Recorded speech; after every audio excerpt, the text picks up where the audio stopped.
Welcome back, everyone, to the eCoreAcademy e-learning platform. Today, my name is AJay Raj, back with yet another geometry video for you all. Today's lesson topic is all about bisectors of a triangle, and we're going to be specifically looking at Incenter. My previous video was all about the bisectors of a triangle and the Circumcenter. So we're going to be looking at the different type of bisectors of a triangle and how exactly they can create a specific type of point, which is called the Incenter. And of course, the entirely new process with inscribing circles rather than circumscribing triangles with circles. So the different topics, and I'll show you exactly what the differences are, and that's why I split this into two different lessons. The two different topics, didn't want to get you guys confused, so it's very important that we stay organized in this manner. But before I jump into today's video, please make sure to smash that subscribe button down below, hit that like button on this video, as well as turning on post notifications by hitting the little bell icon underneath the subscribe button to get notified on any of our channel's latest uploads so you don't ever miss out. All three of those things are very greatly appreciated and will very greatly help you. As I was saying, we're going to be looking at bisectors of a triangle, a different type of bisector. So the whole theme and purpose of today's lesson is to discover what are the angle bisectors of a triangle. In our previous video, we looked at perpendicular bisectors and how exactly they were able to create the circumcenter of a triangle. But today we're going to be looking on a different outlook of triangles, and we're going to look at angle bisectors of a triangle, how many actually are existent in a triangle, how do you create them, and how exactly do they all create the incenter of the triangle. So let's start off with a basic differential between circumcenters and incenters so that you don't get confused and you understand why exactly I've split this up into separate lessons. So let's jump right into it. Let's look at the circumcenter versus the incenter of a triangle. So let's look at the major differences that both of these different points of a triangle possess. Those are both very unique points in geometry. Although they are quite similar, they do have their main differences, and that's the point that we really need to emphasize on in our geometry course. So let's get right into this slide. So the circumcenter, just to recap from our previous video about the perpendicular bisectors and the circumcenter is the point in a triangle at which the perpendicular bisectors of each side of the triangle will intersect together. And unique properties with the circumcenter is that the circumcenter is the center of a circumscribed circle that is given amongst that is actually containing the entire triangle, meaning it's a circle that basically connects all vertices of your triangle, and the circumcenter will be the very center of that circumscribed circle. As you can see, it's derived in the name itself with the prefix and the suffix. Some other interesting things about the circumcenter is that location is not always consistent depending on the type of triangle, meaning the classification of the triangle. With your right, acute, and obtuse triangles, your right triangles will have your circumcenter on one of their sides on the triangle. Your acute triangle will actually include a circumcenter on the interior of the triangle, contained within those three side lengths. And of course, your obtuse triangle will have it on the exterior of your triangle. And you will always have three perpendicular bisectors because you're going to be you're going to have bisecting. The process is when you bisect each and every side of the triangle. So if you have three sides of a triangle, you're going to have three perpendicular bisectors. So that's a little recap of circumcenters. Now let's shift towards today's topic, all about the incenter. So the incenter is the point where the angle bisectors of a triangle drawn through each vertex intersect. So similarly to circumcenter, it's the intersection of the perpendicular bisectors. That's exactly how you calculate your circumcenter. The incenter is the point where the angle bisectors of a triangle meet. So instead of bisecting your sides, you're actually just going to be bisecting your angles. And if you don't already know what an angle bisector is, an angle bisector is basically a line array or a line segment. I will show you that later on. And it's what basically intersects an angle in half. So taking that complex concept and dumbing it down is when you're actually taking a segment on a given angle that can be contained by two line segments. In this case, because it's a figure, just like I showed you before in my constructions video, it's when you split an angle into two equivalent halves, and those will flow through the triangle, and eventually all of them will intersect at one common point under the laws of concurrency. You'll have three angle bisectors for your triangle due to the fact that you have three angles in a triangle always. It will be consistent. So I'll draw these out here. So if you're looking at your circumcenter, I'll write circumcenter here.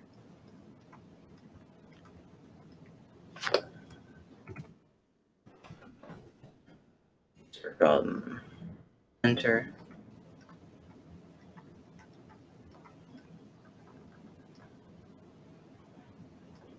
And Incenter. I'll just draw an example. I'm going to draw the circumcenter here, but I'm not going to draw the incenter here. I'm just going to list out properties that actually give that differential, but I will show you later on in our last slide, once we understand all the components, all the properties that incenters possess of triangles, I'm going to show you a full diagram of what that looks like. But for the circumcenter, it's a triangle. I'll draw a triangle. Say, for example, let's say that this is an acute triangle here.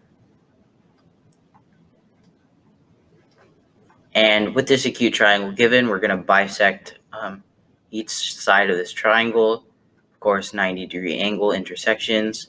So it emerges from each vertex, bisecting each side in half.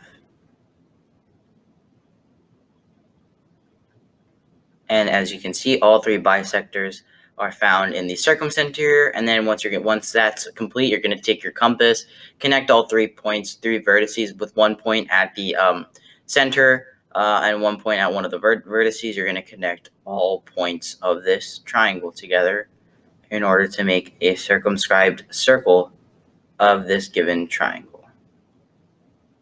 There we go. So that's your circumscribed circle amongst your triangle given because of your circumcenter. And the incenter is different because it has to do with angle bisectors. Angle bisectors.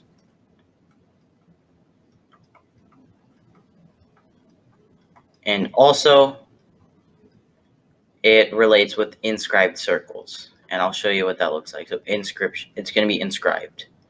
Instead of circumscribed, it's going to be inscribed. Just as the root of the word actually infers, inscribed, incenter, just as such as the inscribed circle's center, incenter. Circumcenter is the circumscribed circle's center, just as such.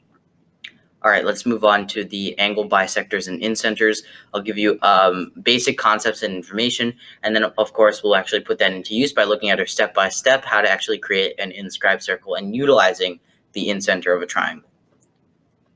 Let's identify what the process here is, how exactly incenter is created, and how exactly bisectors are drawn out on a triangle. So the angle bisector is a line segment or array that divides an angle into 2 congruent angles. By doing that, it's bisecting. Bisecting always infers that you're splitting an angle into 2 equivalent halves. And in this case, it has to do with an angle, as the name suggests. Similar properties to the perpendicular bisector. Perpendicular bisector splits a line in half, but an angle bisector with the same relativity, a line segment array. But so it's going to split your angle into 2 equivalent halves.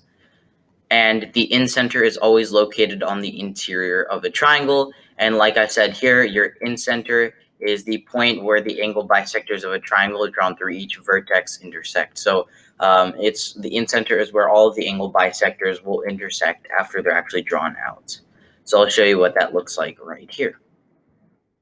So I'll draw an equilateral triangle.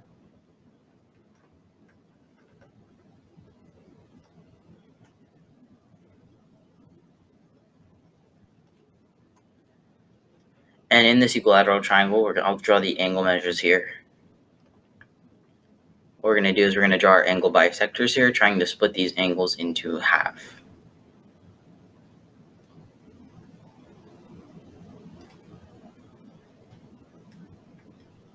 And the interesting thing about angle bisector and perpendicular bisectors on a equilateral triangle, they're both going to be on the same exact location because of the similar properties that they possess. So after we've drawn our angle bisectors that split these angles into 2 equivalent halves, then we have our incenter located at the intersection. So we have our incenter right here.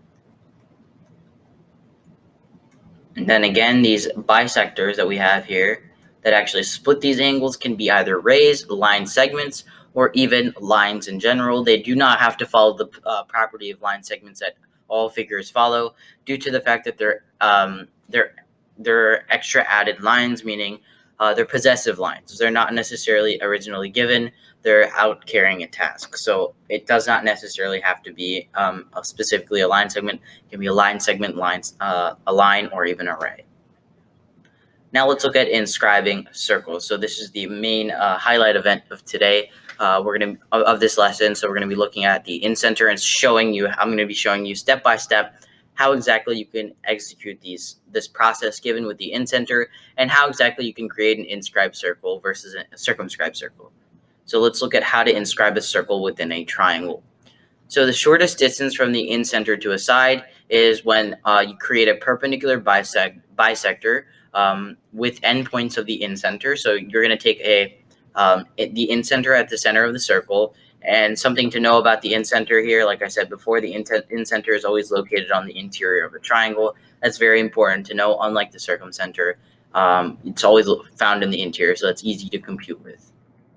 Like I was saying, you're going to take the incenter, which is on the interior of your triangle. You're going to try and develop some sort of line segment array to create a perpendicular bisector. What you're going to do is you're going to put you can put a ruler or a straight edge on your center, your incenter, and what you're going to do is you're going to draw a line segment array with one endpoint at the incenter as it intersects one of your sides in half. So you're going to draw a perpendicular bisector with the first point at its incenter and the second point halfway through one of the sides, and you're going to do that repeatedly until you have 3 bisectors drawn, and those 3 bisectors will be the shortest distance from each side under the laws of geometry and of perpendicular bisectors.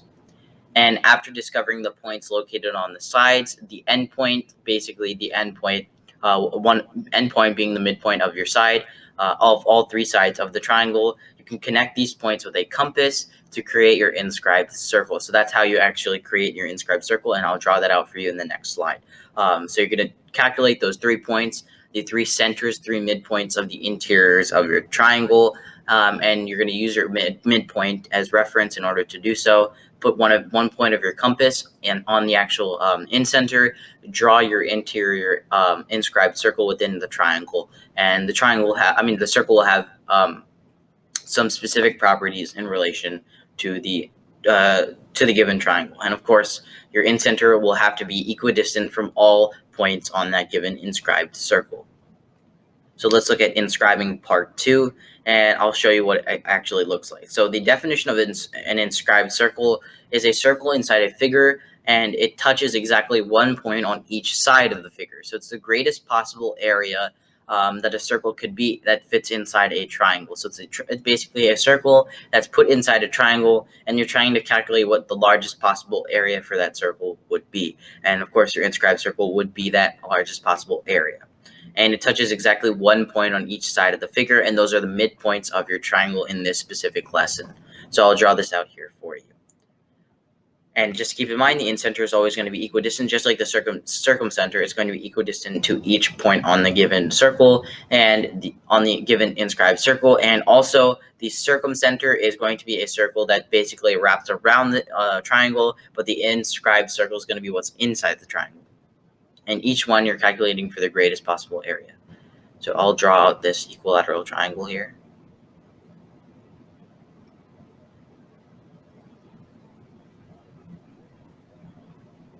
All right. So with this equilateral triangle given, I'll draw my angle measures here because we're dealing with our angles in this problem. So once I've done that, I'm going to be drawing my angle bisectors here, splitting my angles in half.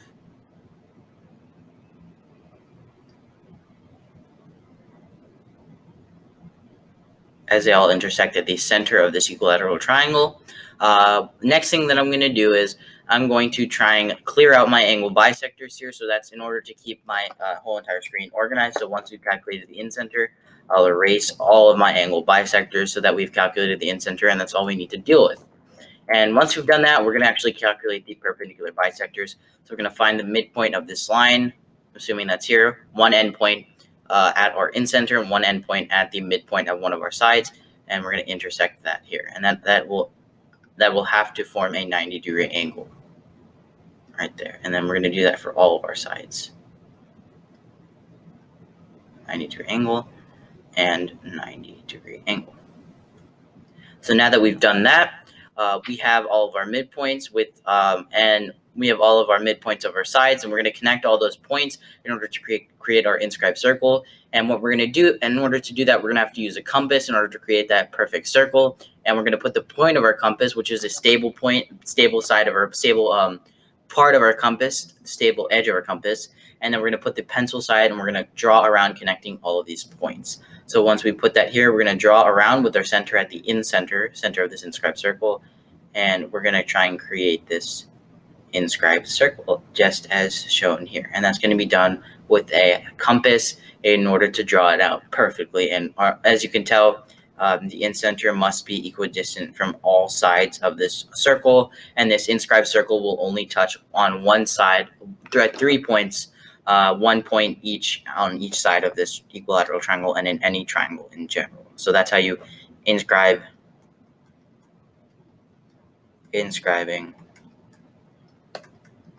a circle. And I would strongly encourage you to go out and try that on your own on a simple plain sheet of paper. See how it works. See how actually it's very interesting with constructions.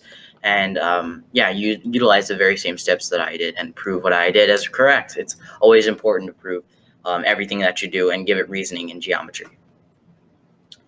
All right, everyone, that'll be it for today's video. I hope you all enjoyed. This has been the eCoreAcademy e-learning platform today. Please make sure to like and subscribe down below and turn on post notifications by, of course, hitting that post notification bell and so that you don't miss out any of our uploads on our channel.